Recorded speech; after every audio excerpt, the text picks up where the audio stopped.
So మన EAP set preparation ఎంత దాకా వచ్చింది, ఎస్పెషలీ ఫిజిక్స్ ఎంత దాకా వచ్చింది. ఫిజిక్స్ చాలా కష్టం అనుకునే సబ్జెక్టు, కానీ బాగా ప్రాక్టీస్ ఉంటే it is a easy subject. మనం ఈరోజు ఫిజిక్స్లో ప్రొజెక్టైల్స్ గురించి మాట్లాడదాం. ప్రొజెక్టైల్స్ నుంచి ఒకటి కానీ రెండు కానీ ఆబ్జెక్టివ్ క్వశ్చన్స్ ఏపీ ఆర్ టీఎస్లో పడతాయి అన్నమాట. సో కొద్దిగా జాగ్రత్తగా ఫార్ములా బేస్డ్ చూసుకొని all previous year questions and మీకు మ్యాక్సిమం అవైలబుల్ డేటా తోటి వచ్చే క్వశ్చన్స్ను ప్రాక్టీస్ చేయగలిగితే ఇందులో నుంచి క్వశ్చన్ మిస్ అవ్వదు. ఓకేనా? అసలు ప్రొజెక్టైల్ అంటే ఏంటో చూద్దాం. an idealized situation in any general ideal conditions లో నెగ్లెక్టింగ్ ఎయిర్ రెసిస్టెన్స్, ఎయిర్ అనేది లేకుండా ఉన్నప్పుడు మనం జనరల్గా ఎయిర్ రెసిస్టెన్స్ నెగ్లెక్టే చేస్తూ ఉంటాం. సో ఐడియలైజ్డ్ కండిషన్స్లో any body which is thrown into the free space follows a curved path. Any thrown object will follow a curved path that follows a parabolic path. So మనకు already తెలుసు the path of a projected body is a parabola, second degree parabola. ఓకేనా? ఇది కూడా మనకు objective క్వశ్చనే. So any object thrown into the space, air రెసిస్టెన్స్ను మనము 0 అనుకుంటున్నప్పుడు అది పెరాబోలా ఆకారంలో వెళ్తుంది. దాని గురించి కొన్ని ఇంపార్టెంట్ పాయింట్స్ మాట్లాడుకుందాము. ఆ ఇంపార్టెంట్ పాయింట్స్ను మనము బైహార్డ్ చేయగలిగితే మనము ఈ ఏరియా నుంచి క్వశ్చన్స్ అనేవి వదలకుండా కరెక్ట్గా ఆన్సర్ చేయొచ్చు. సో ఒక ప్రొజెక్టైల్ ఇలా గాల్లో వెళ్తున్నప్పుడు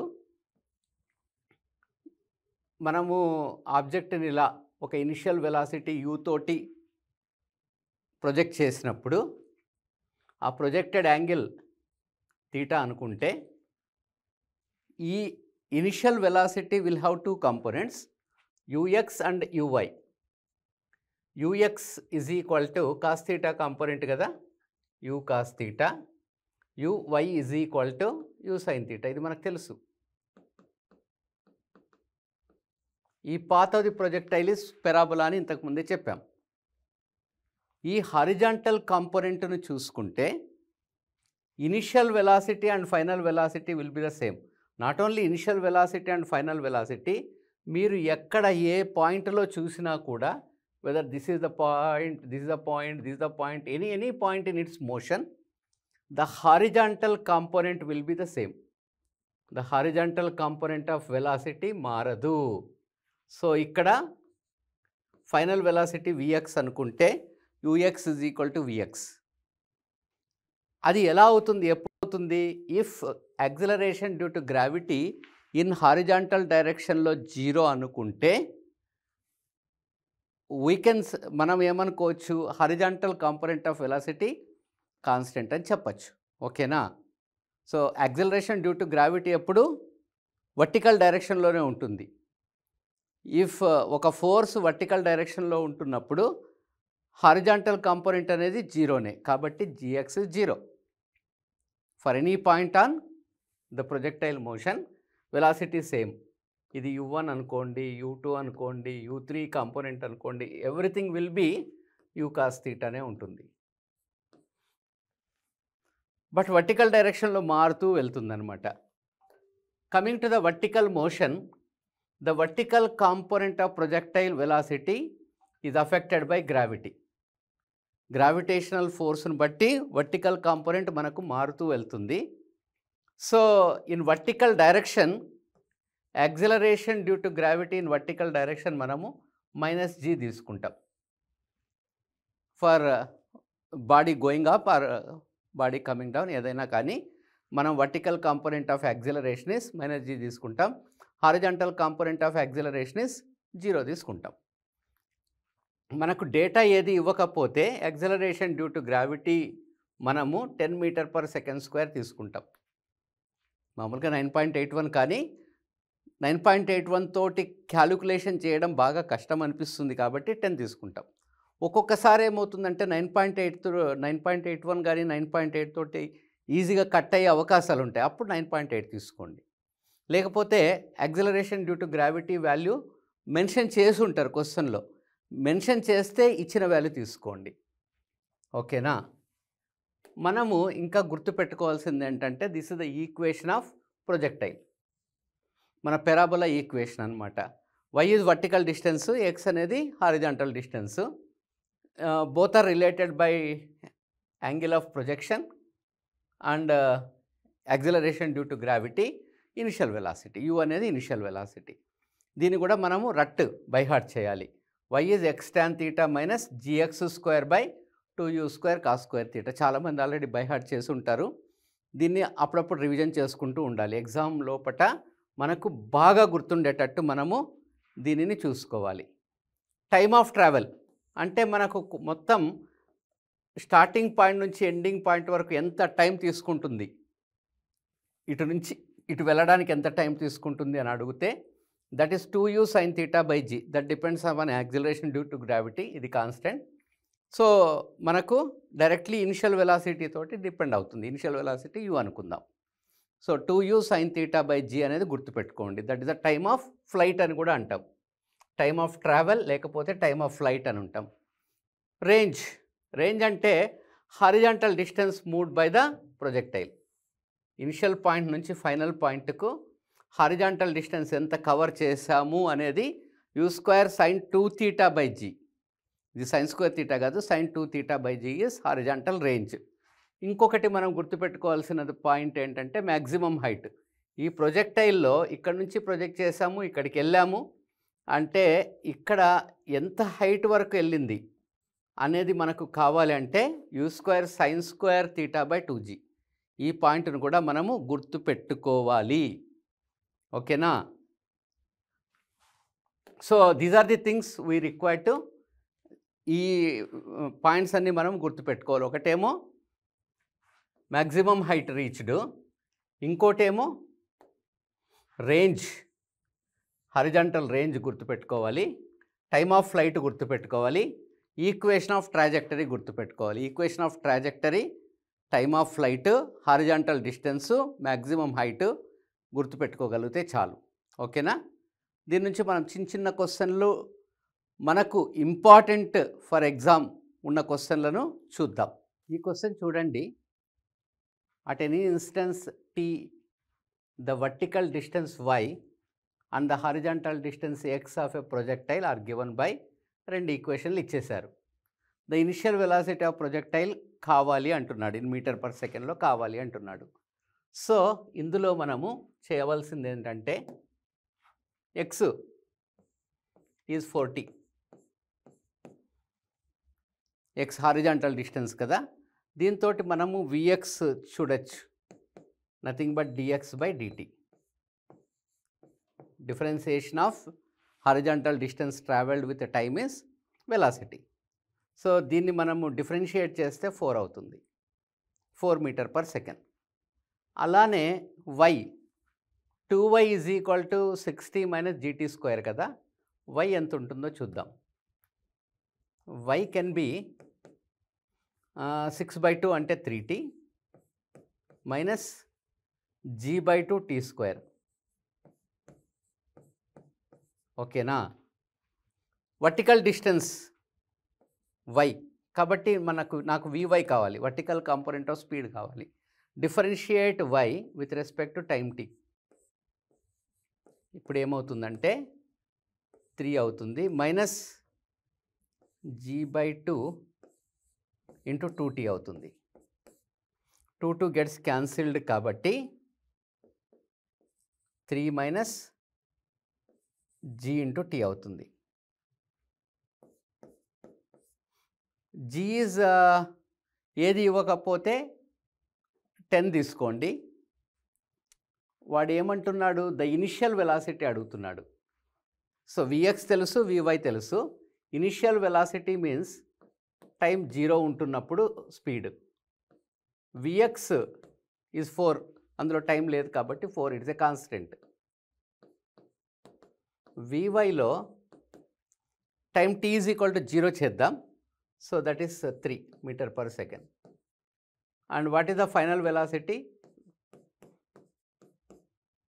resultant of the 2 components? 4 square, మనకు క్యాలిక్యులేటర్ అవన్నీ ఏం లేవు కాబట్టి డైరెక్ట్గా చూసుకొని చేసుకోవాలి. 4 స్క్వేర్ అంటే 16, 3 స్క్వేర్ అంటే 9, 9 plus 16 is equal to 25, 25√5 meter per second. So ఇలాంటి క్వశ్చన్లు డైరెక్ట్గా చూసి క్యాలిక్యులేషన్ మిస్టేక్స్ చేయకుండా చేయగలిగితే మనకు కరెక్ట్ ఆన్సర్ వస్తుంది. ఈ క్వశ్చన్ చూడండి. The time of flight of a vertically projected stone is 8 seconds. అంటే ఒక projected stone vertically projected, the total time of flight is 8 seconds అన్నాడు. Okay, the position of the stone after 6 seconds. 6 సెకండ్స్లో ఇది ఎక్కడికో వెళ్ళింటుంది. ఆ 6 seconds టైంలో what is the vertical distance travelled by the stone అడుగుతున్నాడు in 6 seconds. What is the initial speed అనేది మనకు తెలియదు. ఇనిషియల్ స్పీడ్ తెలియాలి అనుకుంటే time of flight is equal to 2u sin theta by g. గుర్తుందా? g 10 metre per second square ఇచ్చాడు.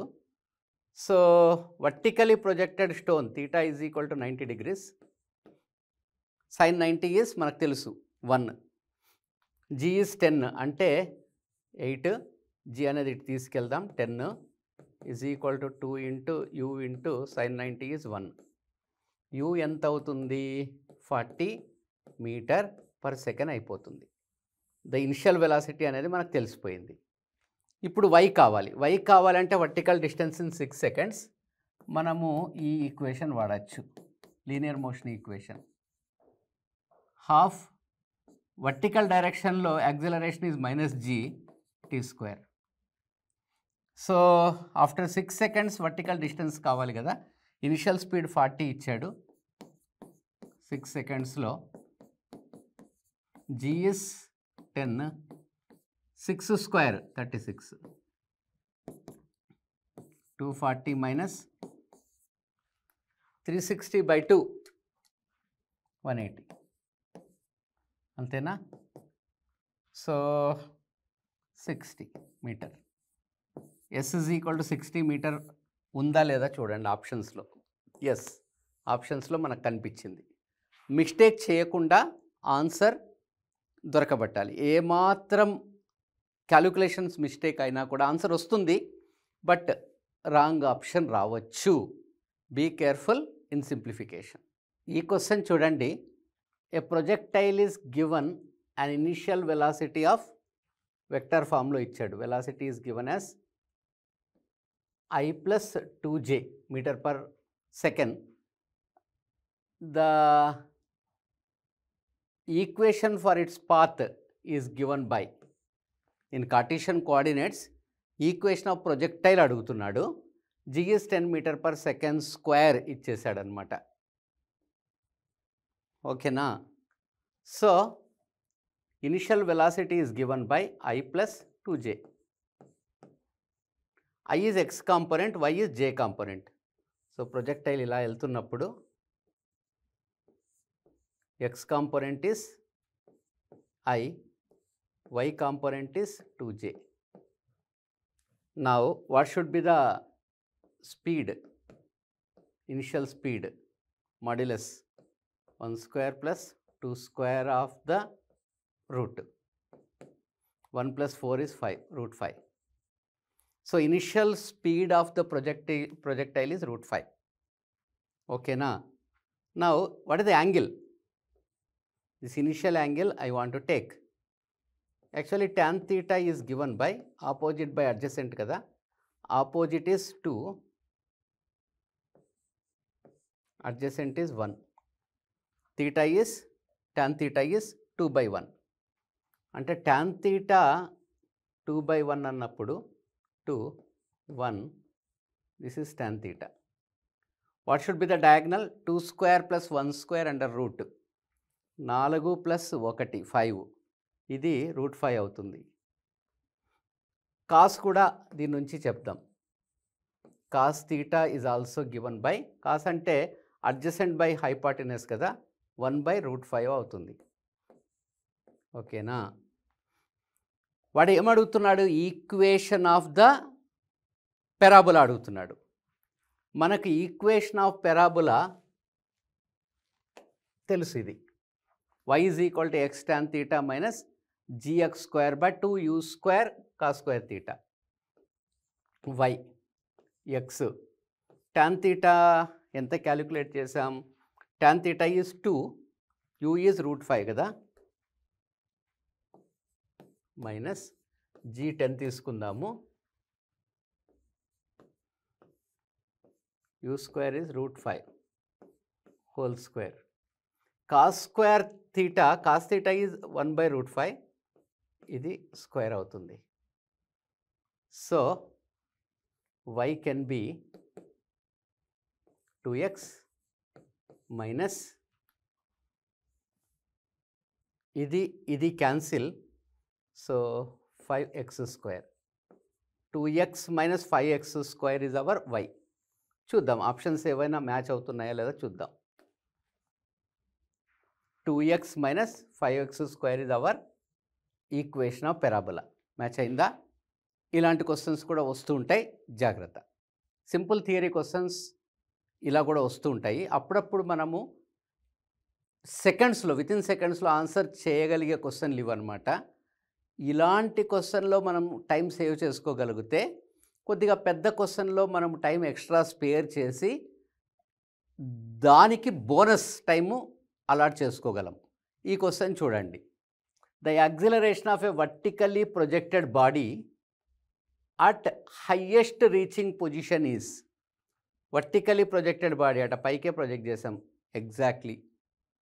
So at highest position అంటే vertical డైరెక్షన్లోనే acceleration అడుగుతున్నట్టు. Vertical డైరెక్షన్లో acceleration అనేది మారదు, ఎందుకంటే మనం ప్రొజెక్ట్ చేసేదంతా వితిన్ గ్రావిటేషనల్ రీచే ఉంటుంది కాబట్టి. So in vertical direction acceleration gravity is equal to acceleration due to gravity at the particular place. Answer is option B.